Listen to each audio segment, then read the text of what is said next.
Bonjour, nous sommes au stade Mazikou à Albi, non pas pour suivre une rencontre de rugby à 13, mais pour vous dévoiler l'envers du décor, vous présenter toutes celles et tous ceux qui font tourner la machine du club d'Albi Rugby.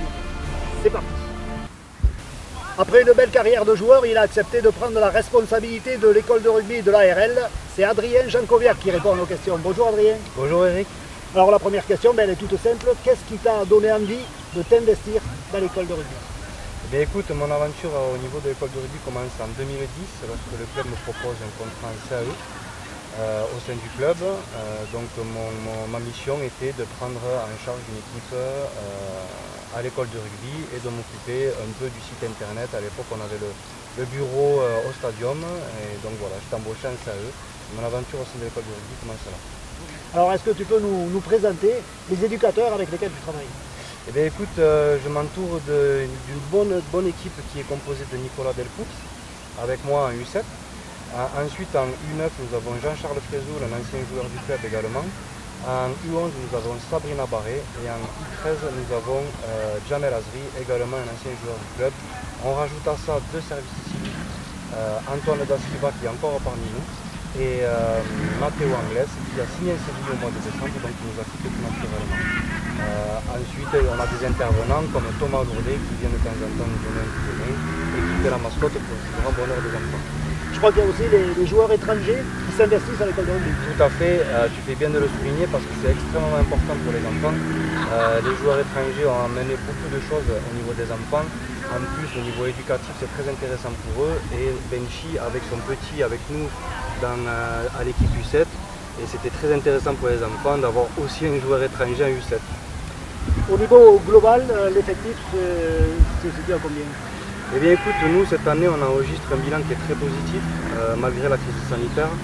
On a commencé l'exercice en début d'année avec un effectif assez pauvre autour de 40 licences.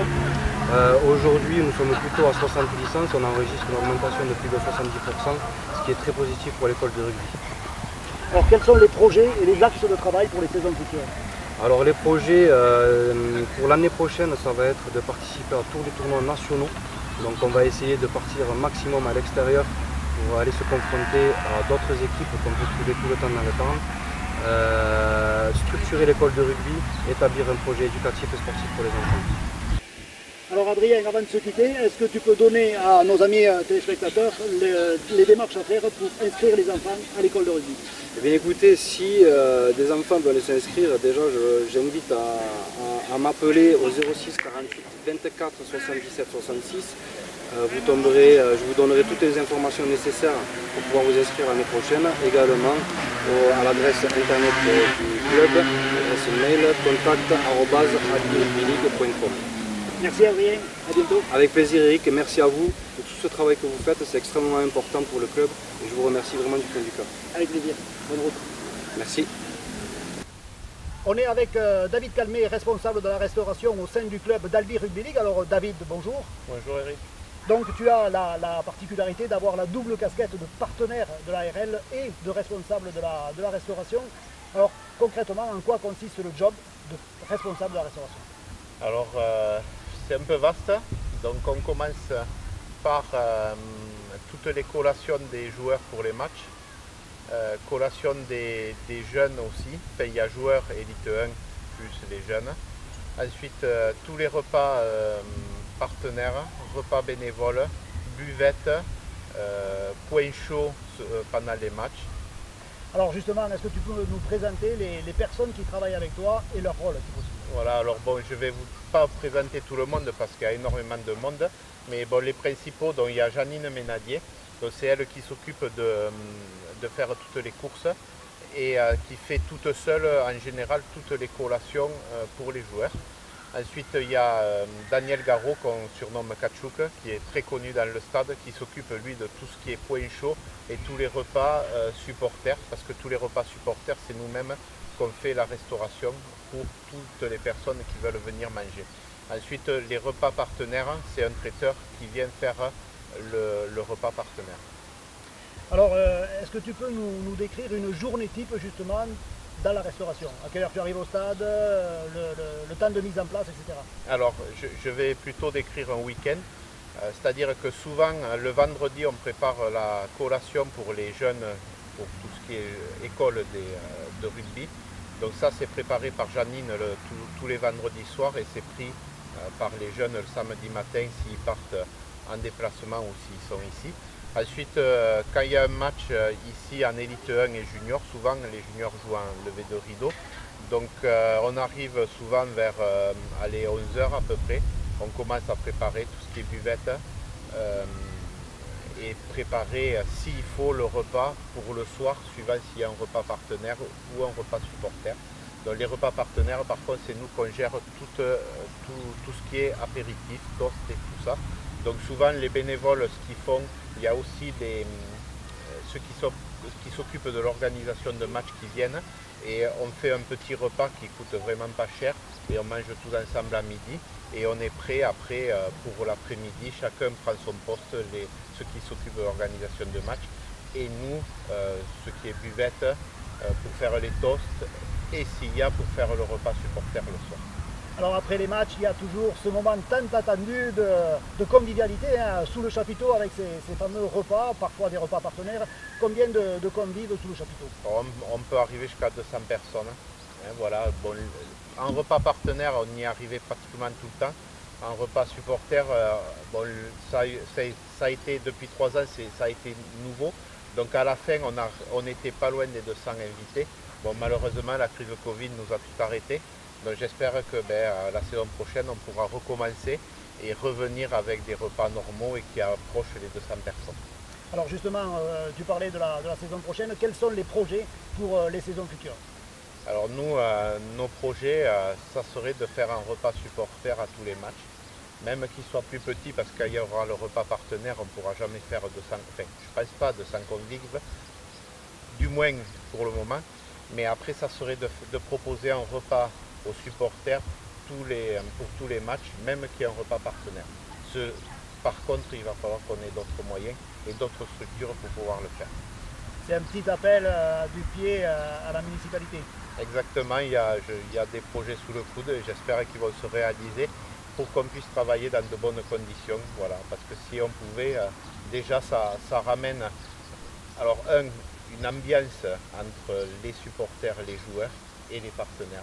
Et c'est vrai que tout le monde me dit c'est super après un match pouvoir se retrouver dans le chapiteau, qu'on mange tous ensemble.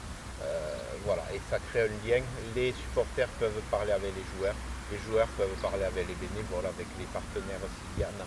Voilà, donc ça crée quand même un bon lien. J'espère qu'on pourra recommencer à faire ça dès la saison prochaine. Alors en matière de retombées financières, justement, est-ce que tu as une idée de ce que ça rapporte globalement sur une saison, les repas partenaires? Les repas partenaires. Repas partenaires et repas supporters. Alors repas partenaires, honnêtement, je sais pas trop. Enfin, je gère l'organisation, mais pas la gestion financière. Donc ça, je préfère rien dire que de dire une bêtise. Par contre, la première saison qu'on a fait une saison complète, on a fait à peu près entre 7 et 9 000 euros de bénéfices sur les repas supporters, entre le bar et le repas, sans compter par contre la buvette pendant le match. Je compte que la buvette de l'apéritif et le repas et le bénéfice du repas. Donc à peu près entre 7 et 8 000 euros, on aurait fait de bénéfices. Allez, tout ça c'est positif. Merci David. Avec plaisir, bientôt. À bientôt, merci. On est avec Sébastien Bonafous, le responsable de la section loisirs au sein de l'ARL. Alors Sébastien, bonjour. Bonjour. Alors Sébastien, comment est venue l'idée de créer cette section loisirs au sein de l'ARL? Au sein de l'ARL, c'est venu suite à l'arrêt de sportifs de ma carrière en terrain.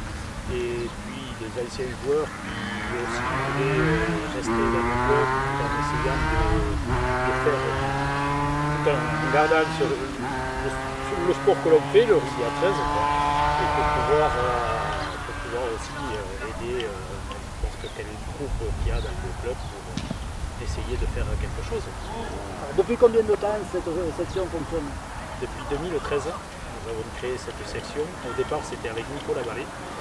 Lui a continué donc, en tant qu'entraîneur et moi donc, je me suis occupé que du loisir. Et suite à ça, nous avions une 20-25 joueurs la première saison, donc très intéressant. Et ça a été créé vu les autres clubs qui avaient déjà des équipes loisirs comme Puy-Gouzon, Villefranche-d'Albi.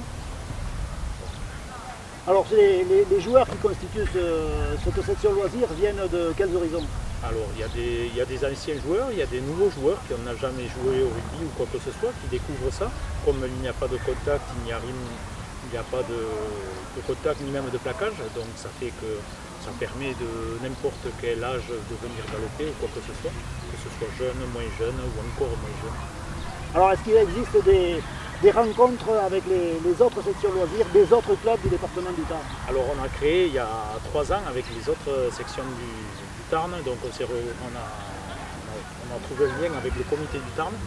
On fait une réunion en début de saison et comme il y a encore il y a des clubs comme à Puy-Gouzon, Réalmont, Villefranche et Val-d'Hériès. Donc on essaye de se retrouver une fois par mois, de faire un match pour éviter de toujours faire que des entraînements, parce qu'au bout d'un moment on se lasse de jouer les uns contre les autres. Donc on essaye de se retrouver un vendredi par mois chez les autres clubs où on reçoit un vendredi tous les vendredis. Alors la section loisirs, c'est certes du rugby à 13, mais aussi et surtout de la convivialité. Tout à fait. C'est surtout la convivialité. C'est fait pour après avoir passé une semaine de boulot, se détendre, se retrouver entre potes, de discuter ce qu'on a fait de la semaine, plus ce qui s'est passé sur le week-end, du rugby, bien sûr, porté toujours sur le rugby à 13. Quelles sont les démarches pour s'inscrire à cette section?